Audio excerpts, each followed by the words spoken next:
यही मेरा वतन। मुंशी प्रेमचंद। यही मेरा वतन मुंशी प्रेमचंद की एक मार्मिक कहानी है जो हर पाठक को गहरे भावनाओं में डुबो देती है।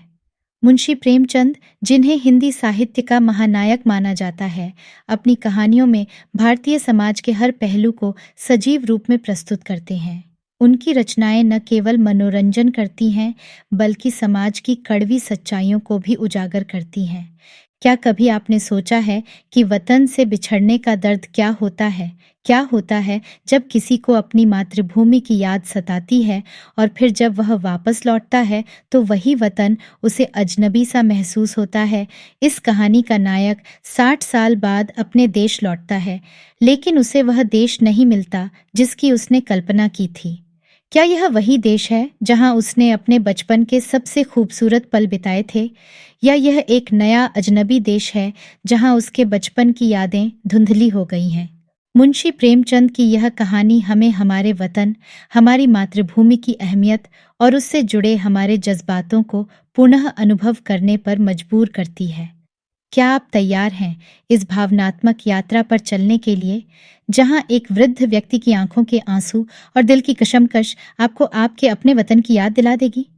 आइए, डूब जाइए इस कहानी के सागर में और अनुभव कीजिए वह दर्द, वह खुशी और वह लगाव जो केवल अपने वतन से ही हो सकता है।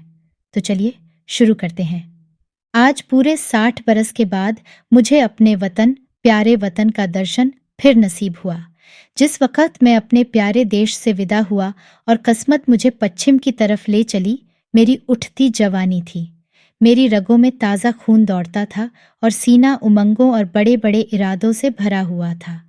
मुझे प्यारे हिंदुस्तान से किसी जालिम की सख्तियों और इंसाफ के ज़बरदस्त हाथों ने अलग नहीं किया था। नहीं, जालिम का जुल्म और कानून की सख्तियाँ मुझसे जो चाहें करा सकती हैं, मगर मेरा वतन मुझसे नहीं छुड़ा सकती। यह मेरे बुलंद इरादे और बड़े-बड़े मंसूबे थे जिन्होंने मुझे देश निकाला दिया। मैंने अमेरिका में खूब व्यापार किया, खूब दौलत कमाई और खूब ऐश किए। भाग्य से बीवी भी ऐसी पाई जो अपने रूप में बेजोड़ थी, जिसकी खूबसूरती की चर्चा सारे अमेरिका में फैली हुई थी और जिसके दिल में किसी ऐसे ख्याल की गुंजाइश भी न थी जिसका मुझसे संबंध न हो। मैं उस पर दिलोजान से न्यौछावर था और वह मेरे लिए सब कुछ थी। मेरे 5 बेटे हुए, सुंदर, हृष्ट-पुष्ट और नेक, जिन्होंने व्यापार को और भी चमकाया और जिनके भोले नन्हे बच्चे उस वक़्त मेरी गोद में बैठे हुए थे जब मैंने प्यारी मातृभूमि का अंतिम दर्शन करने के लिए कदम उठाया। मैंने बेशुमार दौलत, वफादार बीवी, सपूत बेटे और प्यारे-प्यारे जिगर के टुकड़े, ऐसी-ऐसी अनमोल नेमतें छोड़ दीं, इसलिए कि प्यारी भारत माता का अंतिम दर्शन कर लूं। मैं बहुत बुढ़ा हो गया था, 10 और हों तो पूरे 100 बरस का हो जाऊं, और अब अगर मेरे दिल में कोई आरज़ू बाकी है तो यही कि अपने देश की खाक में मिल जाऊं। ये आरज़ू कुछ आज ही मेरे मन में पैदा नहीं हुई है, उस वक़्त भी थी जबकि मेरी बीवी अपनी मीठी बातों और नाजुक अदाओं से मेरा दिल खुश किया करती थी, जबकि मेरे नौजवान बेटे सवेरे आकर अपने बूढ़े बाप को अदब से सलाम करते थे।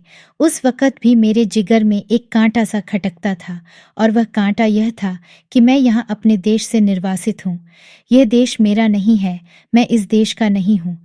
धन मेरा था, बीवी मेरी थी, लड़के मेरे थे और जायदादें मेरी थीं, मगर जाने क्यों मुझे रह रहकर अपनी मातृभूमि के टूटे-फूटे झोंपड़े, चार्च, बीघा मौरूसी ज़मीन और बचपन के लंगोटियां यारों की याद सताया करती थी, और अक्सर खुशियों की धूमधाम में भी यह ख्याल चुटकी लिया करता कि काश अपने देश में होता। मगर जिस वक़्त बम्बई में जहाज़ से उतरा और काले कोट पतलून पहने टूटी फूटी अंग्रेजी बोलते मल्लाह देखे, फिर अंग्रेजी दुकानें, ट्रामवे और मोटर गाड़ियां नजर आईं, फिर रबड़ वाले पहियों और मुंह में चुरुट दाबे आदमियों से मुठभेड़ हुई, फिर रेल का स्टेशन, और रेल पर सवार होकर अपने गांव को चला, प्यारे गांव को जो हरी भरी पहाड़ियों के बीच में आबाद था, तो मेरी आंखों में आंसू भर आए। मैं खूब रोया, क्योंकि यह मेरा प्यारा देश न था, ये वह देश न था जिसके दर्शन की लालसा हमेशा मेरे दिल में लहरें लिया करती थीं। यह कोई और देश था। यह अमेरिका था, इंग्लिस्तान था, मगर प्यारा भारत नहीं। रेलगाड़ी जंगलों, पहाड़ों, नदियों और मैदानों को पार करके मेरे प्यारे गांव के पास पहुंची, जो किसी जमाने में फूल पत्तों की बहुतायत और नदी नालों की प्रचुरता में स्वर्ग से होड़ करता था। मैं गाड़ी से उतरा तो मेरा दिल बांसों उछल रहा था। अब अपना प्यारा घर देखूंगा, अपने बचपन के प्यारे साथियों से मिलूंगा। मुझे उस वक़्त यह बिल्कुल याद न रहा कि मैं 90 बरस का बूढ़ा आदमी हूँ। ज्यों-ज्यों मैं गाँव के पास पहुँचता था, मेरे कदम जल्द-जल्द उठते थे और दिल में एक ऐसी खुशी लहरें मार रही थीं जिसे बयान नहीं किया जा सकता। हर चीज़ पर आंखें फाड़-फाड़ कर निगाह डालता। हाँ, यह वो नाला है जिसमें हम रोज़ घोड़े नहलाते और खुद गोते लगाते थे। मगर अब इसके दोनों तरफ कांटेदार तारों की चहारदीवारी खिंची हुई थी और सामने एक बंगला था जिसमें 2-3 अंग्रेज़ बंदूकें लिए इधर-उधर ताक रहे थे। नाले में नहाने या नहलाने की सख्त मनाही थी। गांव में गया और आंखें बचपन के साथियों को ढूंढने लगीं, मगर अफसोस वह सब के सब मौत का निवाला बन चुके थे और मेरा टूटा फूटा झोंपड़ा, जिसकी गोद में बरसों तक खेला था, जहां बचपन और बेफिक्रियों के मज़े लूटे थे, जिसका नक्शा अभी तक आंखों में फिर रहा है, वह अब एक मिट्टी का ढेर बन गया था। जगह गैर आबाद न थी। सैकड़ों आदमी चलते फिरते नजर आए, जो अदालत और कलेक्ट्री और थाने पुलिस की बातें कर रहे थे। उनके चेहरे बेजान और फिक्र में डूबे हुए थे और वह सब दुनिया की परेशानियों से टूटे हुए मालूम होते थे। मेरे साथियों के से हृष्ट-पुष्ट, सुंदर, गोरे चिट्टे नौजवान कहीं न दिखाई दिए। वह अखाड़ा जिसकी मेरे हाथों ने बुनियाद डाली थी, वहाँ अब एक टूटा-फूटा स्कूल था और उसमें गिनती के बीमार शक्ल सूरत के बच्चे, जिनके चेहरों पर भूख लिखी थी, चिथड़े लगाए बैठे ऊँघ रहे थे। नहीं, यह मेरा देश नहीं है। ये देश देखने के लिए मैं इतनी दूर से नहीं आया। ये कोई और देश है, मेरा प्यारा देश नहीं है। उस बरगद के पेड़ की तरफ दौड़ा जिसकी सुहानी छाया में हमने बचपन के मज़े लूटे थे, जो हमारे बचपन का हिंडोला और जवानी की आरामगाह था। इस प्यारे बरगद को देखते ही रोना सा आने लगा और ऐसी हसरत भरी, तड़पाने वाली और दर्दनाक यादें ताज़ी हो गईं कि घंटों ज़मीन पर बैठकर रोता रहा। यही प्यारा बरगद है जिसकी फुनगियों पर हम चढ़ जाते थे, जिसकी जटाएं हमारा झूला थीं और जिसके फल हमें सारी दुनिया की मिठाइयों से ज्यादा मज़ेदार और मीठे मालूम होते थे। वह मेरे गले में बाहें डालकर खेलने वाले हमजोली, जो कभी रूठते थे कभी मनाते थे, वह कहाँ गए? आह, मैं बेघर बार मुसाफिर क्या अब अकेला हूँ? क्या मेरा कोई साथी नहीं?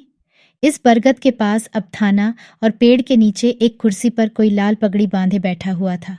उसके आसपास 10-20 और लाल पगड़ी वाले हाथ बांधे खड़े थे और एक अधनंगा अकाल का मारा आदमी, जिस पर अभी अभी चाबुकों की बौछार हुई थी, पड़ा सिसक रहा था। मुझे ख्याल आया, यह मेरा प्यारा देश नहीं है, यह कोई और देश है, ये यूरोप है, अमेरिका है, मगर मेरा प्यारा देश नहीं है, हरगिज नहीं।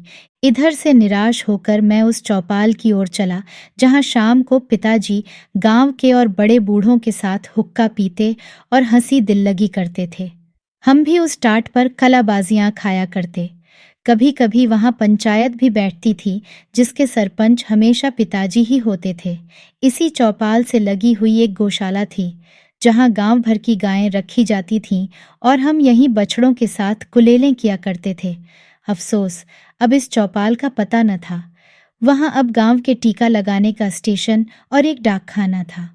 उन दिनों इसी चौपाल से लगा हुआ एक कोल्हाड़ा था, जहां जाड़े के दिनों में ऊख पेरी जाती थी और गुड़ की महक से दिमाग तर हो जाता था। हम और हमारे हमजोली घंटों गंडेरियों के इंतजार में बैठे रहते थे और गंडेरियाओं काटने वाले मजदूरों के हाथों की तेजी पर अचरज करते थे, जहां सैकड़ों बार मैंने कच्चा रस और पक्का दूध मिलाकर पिया था। यहाँ आसपास के घरों से औरतें और बच्चे अपने अपने घड़े लेकर आते और उन्हें रस से भरवा कर ले जाते। अफसोस, वह कोल्हू अभी ज्यों के त्यों गड़े हुए हैं, मगर देखो, कोल्हाड़े की जगह पर अब एक सन लपेटने वाली मशीन है और उसके सामने एक तंबोली और सिगरेट की दुकान है। इन दिल को छलनी करने वाले दृश्यों से दुखी होकर मैंने एक आदमी से, जो सूरत से शरीफ नजर आता था, कहाँ बाबा, मैं परदेशी मुसाफिर हूँ, रात भर पड़े रहने के लिए मुझे जगह दे दो। इस आदमी ने मुझे सर से पैर तक घूर कर देखा और बोला, आगे जाओ, यहाँ जगह नहीं है। मैं आगे गया और यहाँ से फिर हुक्म मिला, आगे जाओ। 5वीं बार सवाल करने पर एक साहब ने मुट्ठी भर चने मेरे हाथ पर रख दिए। चने मेरे हाथ से छूटकर गिर पड़े और आंखों से आंसू बहने लगे। हाय, यह मेरा प्यारा देश नहीं है, यह कोई और देश है। ये हमारा मेहमान और मुसाफिर की आवभगत करने वाला प्यारा देश नहीं, हरगिज नहीं। मैंने एक सिगरेट की डिबिया ली और एक सुनसान जगह पर बैठकर बीते दिनों की याद करने लगा कि यकायक मुझे उस धर्मशाला का ख्याल आया जो मेरे परदेश जाते वक्त बन रहा था। मैं उधर की तरफ लपका कि रात किसी तरह वहीं काटूं, मगर अफसोस, हाय अफसोस, धर्मशाला की इमारत ज्यों की त्यों थी, लेकिन उसमें गरीब मुसाफिरों के रहने के लिए जगह न थी। शराब और शराबखोरी, जुआ और बदचलनी का वहां अड्डा था। यह हालत देखकर बरबस दिल से एक ठंडी आह निकली। मैं जोर से चीख उठा, नहीं नहीं और 1000 बार नहीं, यह मेरा वतन, मेरा प्यारा देश, मेरा प्यारा भारत नहीं है। यह कोई और देश है। यह यूरोप है, अमेरिका है, मगर भारत हरिगज नहीं। अंधेरी रात थी। गीदड़ और कुत्ते अपने राग अलाप रहे थे। मैं दर्द भरा दिल लिए उसी नाले के किनारे जाकर बैठ गया और सोचने लगा कि अब क्या करूं। क्या फिर अपने प्यारे बच्चों के पास लौट जाऊं और अपनी नामुराद मिट्टी अमेरिका की खाक में मिलाऊं? अब तो मेरा कोई वतन न था। पहले मैं वतन से अलग जरूर था, मगर प्यारे वतन की याद दिल में बनी हुई थी। अब बेवतन हूं, मेरा कोई वतन नहीं। इसी सोच विचार में बहुत देर तक चुपचाप घुटनों में सिर दिए बैठा रहा। रात आंखों ही आंखों में कट गई। घड़ियाल ने 3 बजाए और किसी के गाने की आवाज कानों में आई। दिल ने गुदगुदाया, यह तो वतन का नगमा है, अपने देश का राग है। मैं झट उठ खड़ा हुआ। क्या देखता हूँ कि 15-20 औरतें, बूढ़ी, कमजोर, सफेद धोतियां पहने, हाथों में लोटे लिए स्नान को जा रही हैं और गाती जाती हैं, प्रभु, मेरे अवगुण चित्त न धरो। इस मादक और तड़पा देने वाले राग से मेरे दिल की जो हालत हुई, उसका बयान करना मुश्किल है। मैंने अमेरिका की चंचल से चंचल, हंसमुख से हंसमुख सुंदरियों की आलाप सुनी थी और उनकी जबानों से मोहब्बत और प्यार के बोल सुने थे, जो मोहक गीतों से भी ज्यादा मीठे थे। मैंने प्यारे बच्चों के अधूरे बोलों और तोतली बानी का आनंद उठाया था। मैंने सुरीली चिड़ियों का चहचहाना सुना था, मगर जो लुत्फ, जो मज़ा, जो आनंद मुझे गीत में आया, वह जिंदगी में कभी और हासिल न हुआ था। मैंने खुद गुनगुनाना शुरू किया, प्रभु, मेरे अवगुण चित्त न धरो। तन्मय हो रहा था कि फिर मुझे बहुत से आदमियों की बोलचाल सुनाई पड़ी और कुछ लोग हाथों में पीतल के कमंडल लिए शिव शिव, हर हर, गंगे गंगे, नारायण नारायण कहते हुए दिखाई दिए। मेरे दिल ने फिर गुदगुदाया, यह तो मेरे देश, प्यारे देश की बातें हैं। मारे खुशी के दिल बाग बाग हो गया। मैं इन आदमियों के साथ हो लिया और 1 2 3 4 5 6 मील पहाड़ी रास्ता पार करने के बाद हम उस नदी के किनारे पहुंचे जिसका नाम पवित्र है, जिसकी लहरों में डुबकी लगाना और जिसकी गोद में मरना हर हिंदू सबसे बड़ा पुण्य समझता है। गंगा मेरे प्यारे गांव से 6-7 मील पर बहती थी और किसी जमाने में सुबह के वक्त घोड़े पर चढ़कर गंगा माता के दर्शन को आया करता था। उनके दर्शन की कामना मेरे दिल में हमेशा थी। यहाँ मैंने हजारों आदमियों को इस सर्द ठिठुरते हुए पानी में डुबकी लगाते देखा। कुछ लोग बालू पर बैठे गायत्री मंत्र जप रहे थे, कुछ लोग हवन करने में लगे हुए थे, कुछ लोग माथे पर टीके लगा रहे थे, कुछ और लोग वेद मंत्र सस्वर पढ़ रहे थे। मेरे दिल ने फिर गुदगुदाया और मैं जोर से कह उठा, हाँ हाँ, यही मेरा देश है, यही मेरा प्यारा वतन है, यही मेरा भारत है। और इसी के दर्शन की, इसी की मिट्टी में मिल जाने की आरजू मेरे दिल में थी। मैं खुशी में पागल हो रहा था। मैंने अपना पुराना कोट और पतलून उतार फेंका और जाकर गंगा माता की गोद में गिर पड़ा। जैसे कोई ना समझ भोला भाला बच्चा दिन भर पराए लोगों के साथ रहने के बाद शाम को अपनी प्यारी माँ की गोद में दौड़क कर चला आए, उसकी छाती से चिपट जाए। हाँ, अब अपने देश में हूँ। ये मेरा प्यारा वतन है, ये लोग मेरे भाई, गंगा मेरी माता है। मैंने ठीक गंगा जी के किनारे एक छोटी सी झोंपड़ी बनवा ली है और अब मुझे सिवाय राम नाम जपने के और कोई काम नहीं।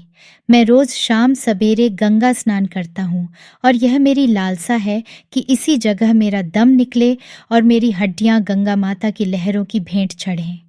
मेरे लड़के और मेरी बीवी मुझे बार बार बुलाते हैं, मगर अब मैं यह गंगा का किनारा और यह प्यारा देश छोड़कर वहां नहीं जा सकता।